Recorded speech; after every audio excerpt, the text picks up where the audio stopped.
Shopify grows with your business no matter how far or big you grow. From the launch your online shop stage to the first real-life store stage, all the way to the did we just hit 1 million orders stage? Shopify is there to help you grow. Whether you're selling your fans' next favorite shirt or an exclusive piece of podcast merch, Shopify helps you sell everywhere. From their all-in-one e-commerce platform to their in-person POS system, wherever and whatever you're selling, Shopify's got you covered. Sign up for a $1 per month trial period at shopify.com/income, all lowercase. Go to shopify.com/income to grow your business no matter what stage you're in.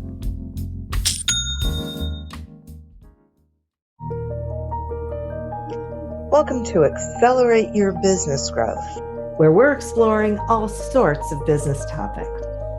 Experts from around the world join me, your host, Diane Helbig, for a conversation where they share their expertise with all of you. Take what you need when you need it. Featured on Inc.com, Forbes, and MSNBC's Your Business, this podcast is recognized as one of the best podcasts for small business, sales, leadership, social media, and more. When it comes to business, Accelerate Your Business Growth has got it covered. And now on with the show. My guest today, is Marilyn Jenkins.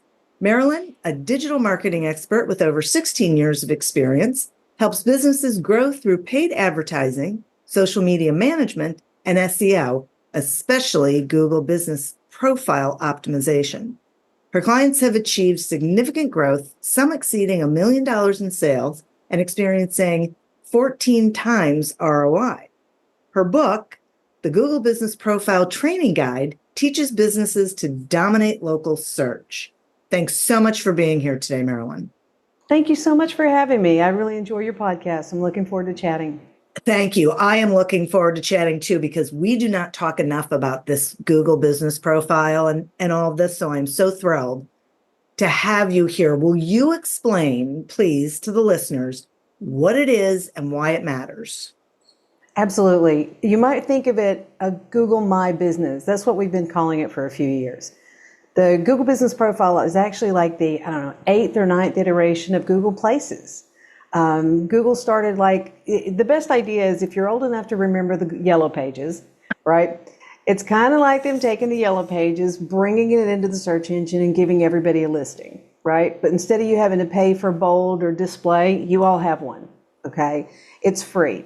And basically they're giving you opportunities. Every iteration has more and more features. What you want to do is you fill that out, give them every piece of information they need. And what ends up happening is you're telling them what searches you would show up in locally. Okay. So it's like free traffic. Yeah, right. Okay. You're telling them who every search that should come up, you should come up in. So if you look at the state of a Google search page now, so if you're a consumer and you're looking for something, you go on Google, right? Right. First thing you see are ads. The second thing you see is the map, right? Right. 50 to 80% of the search traffic clicks in the maps. The maps are free. That's your Google Business Profile. Wow. What was that percentage? 50 to 60? 50 to 80% of traffic. Now, this is consumers looking for something. It's not consumers researching something, but say you're on the street and you're looking for an Italian restaurant, or maybe a pet food store, or a groomer or something. What are you going to do? You're going to look and see if they're open, right? You see where they are. You're using the maps.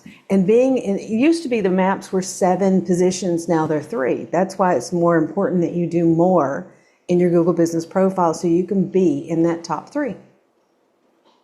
Okay. So there's a lot of information I suppose we could be putting in there, but what are the most important aspects of that profile? What should we be certain we've got in there and it's up to date? Absolutely. Your name needs to be the official name of your business. You don't keyword stuff it. Okay. So actual name of your business, your actual address and actual phone number. Okay. The next most important is your category. Now, you can have multiple categories. They're pre-assigned. You just select your most important by priority. Okay. So think about, say, a divorce attorney. Maybe they're a family law attorney. Maybe they're a divorce attorney. So you choose the categories in order. Those categories are the first indication to Google of when you should show up in a search. Okay. Okay. Your second is going to be obviously your hours of operation. Okay. And especially if you are affected by any holiday type routines, you need to make sure that that's constantly updated, because Google now shows in the Google Business Profile search, recently updated, the last date you updated your Google Business Profile. Okay. And reviews, of course, are going there. That's what most of us think of Google Business Profile. It's just a place to store reviews. Yeah. But if you're selling product or service, there's products and services listings. So, category, name, address, phone number, photos, and products and services. Those are massive. But the other thing is Google is the number one search engine because they focus on user interaction. So if you are engaged, the more engagement they have, the more they stay popular. So you want to stay engaged with your Google Business Profile so that you're giving a good user experience. Okay. So I'm so curious about that. How do we do that?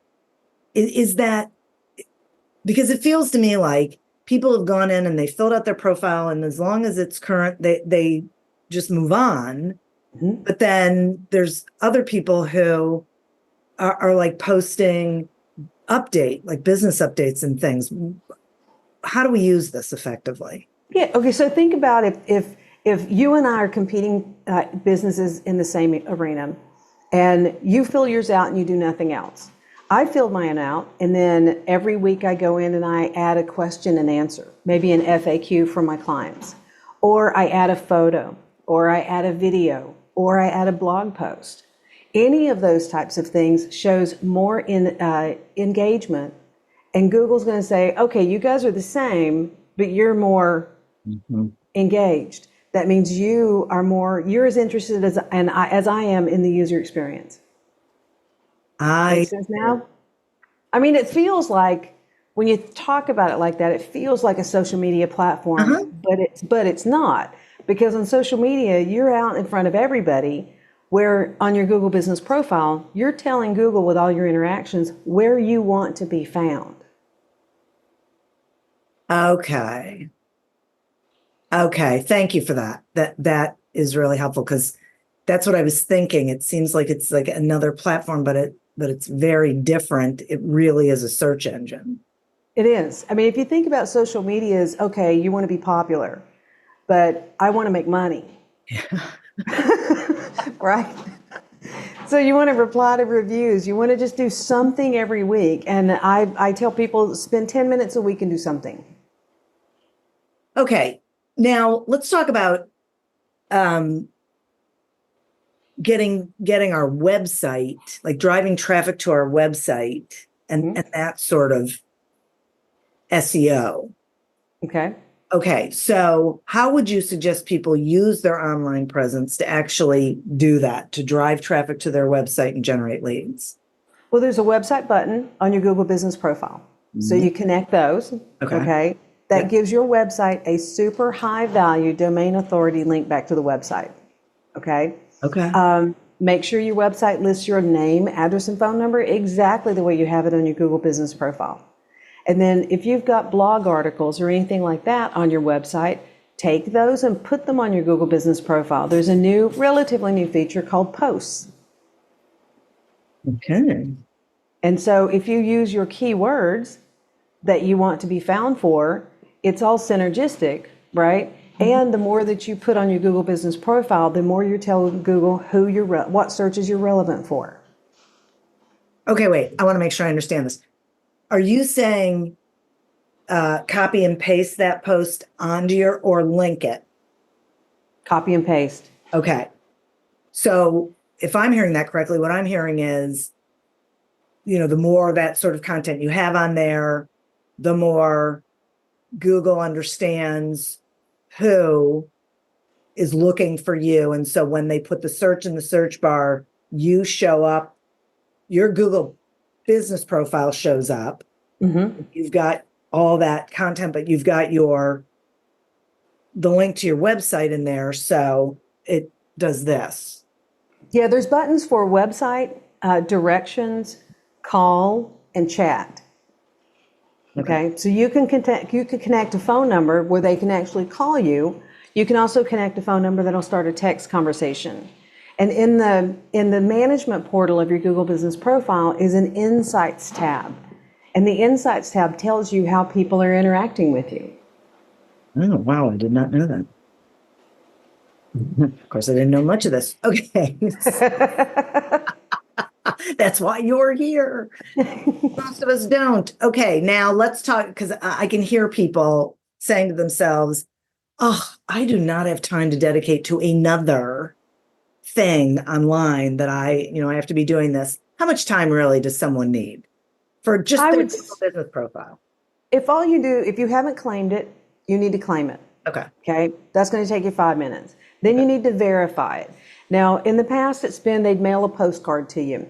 Now there's various options. A lot of what we're seeing right now are video verifications. And so you'll do it in the app. So you go on Google in the app and verify it from there, and it'll tell you exactly what you need to do.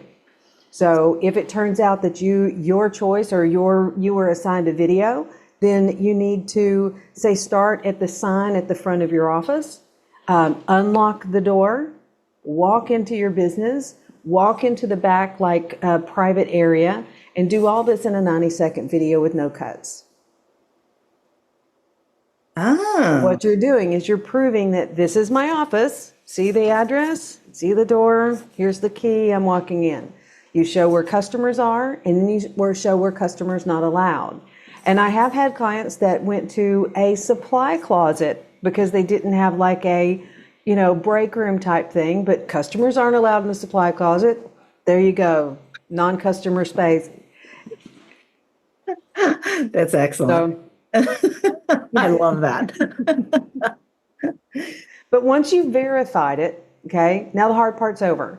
Now spend about 20 minutes and type in as much information as you possibly can, giving them all the detail about you, right? Save that. Come back next week and do one more thing. Now, if you've got already have reviews on your Google Business Profile, reply to each one. Just a professional thank you. If it's a bad review, professionally respond. I'm sorry you had a bad day, or we fixed it, or whatever. Just reply to each one of them, because what you're showing is future clients that you care about the client experience. Okay, let's talk about reviews for a minute. Okay. Do you have suggestions on how people should ask for reviews or get reviews? It should be a part of your everyday process. Okay. I mean, everything, whether you're a baker, a retail store, retail store where the best thing to do is to have a laminated QR code that takes people directly to the box, not to your Google Business Profile, but to that super long URL that pops up and gives them the opportunity to do 5 stars. You want to make it as easy as humanly possible to leave a review. A good idea with restaurants is to put the QR code with a please leave us a review in the envelope where you deliver the check to the table. Got it. And if you are a service-based business, it needs to be part of your business process for all of your team to ask for a review every time you finish serving a client. Now, they're not all going to do it. Right. But I'll tell you what, I'm so glad you said the part about have the QR code go directly to that box, because I just recently, like a couple days ago, had someone who I've known for years, used her service, love her.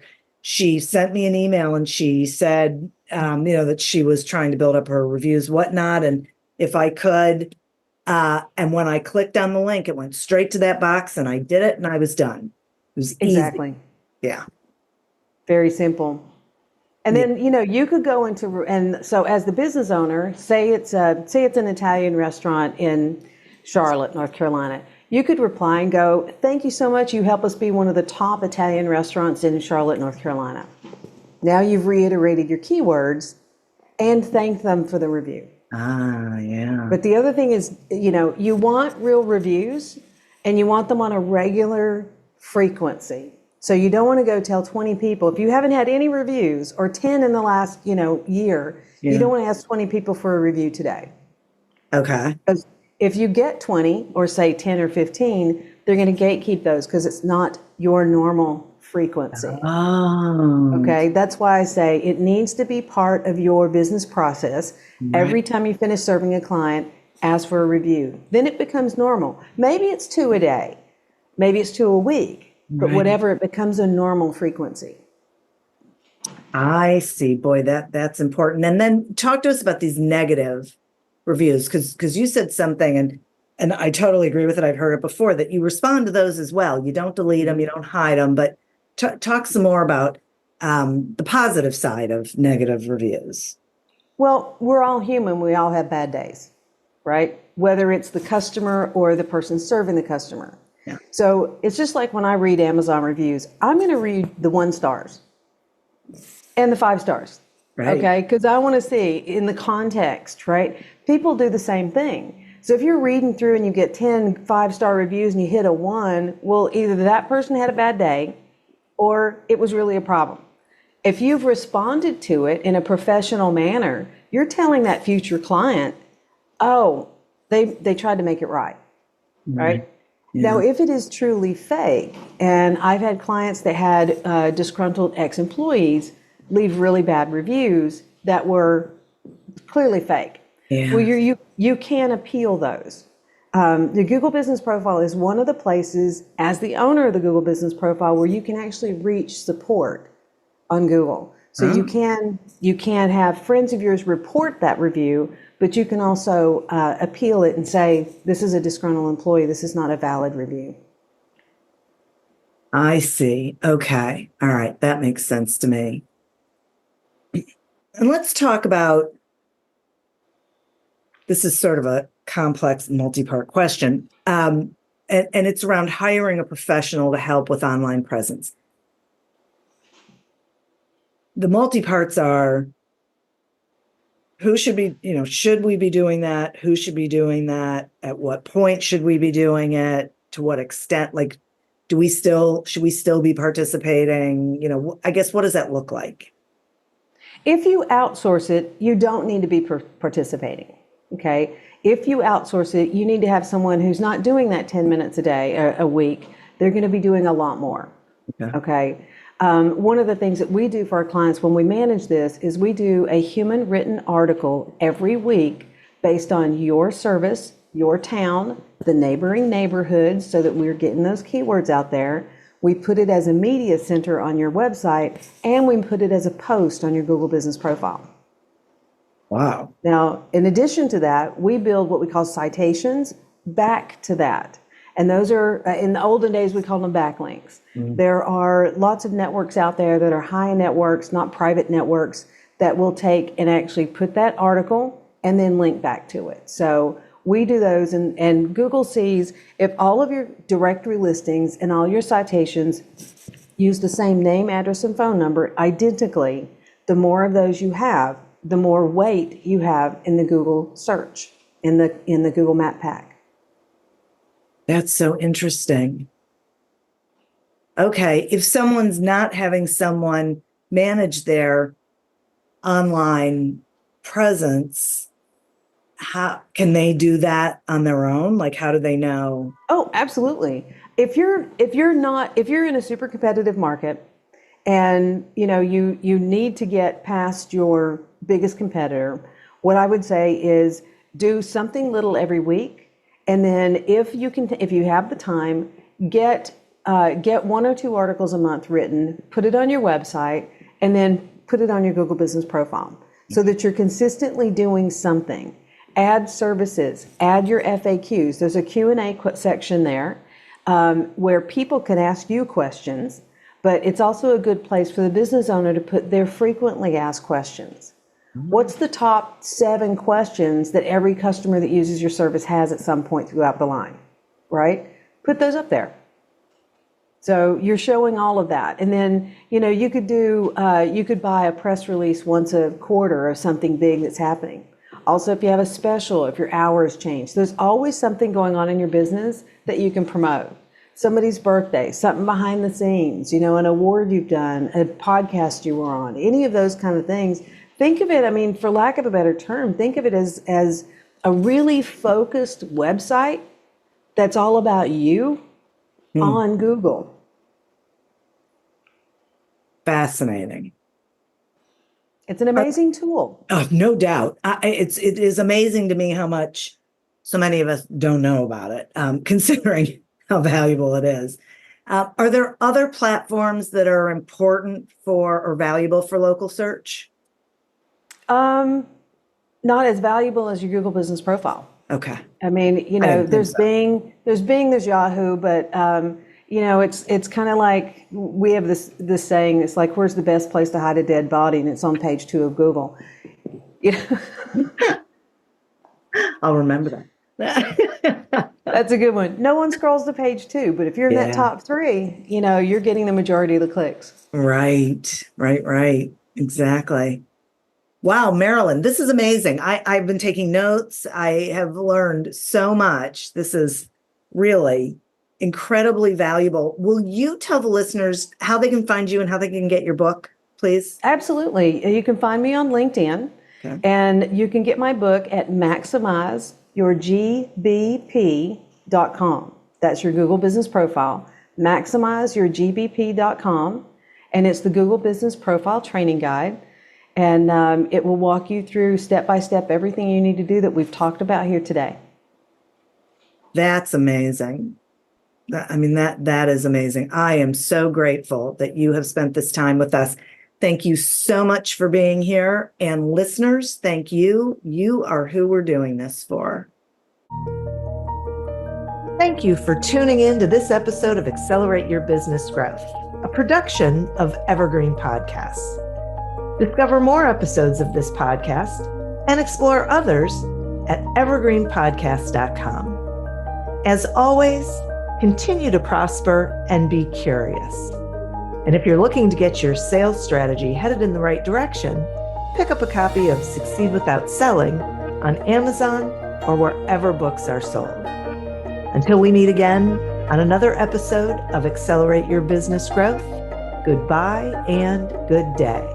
Do you love news about LinkedIn, Indeed, Google, and just about every other recruitment tech company out there? Hell yeah. I'm Chad. I'm Cheese. We're the Chad and Cheese Podcast. All the latest recruiting news and insights are on our show. Dripping in snark and attitude. Subscribe today wherever you listen to your podcasts. We out.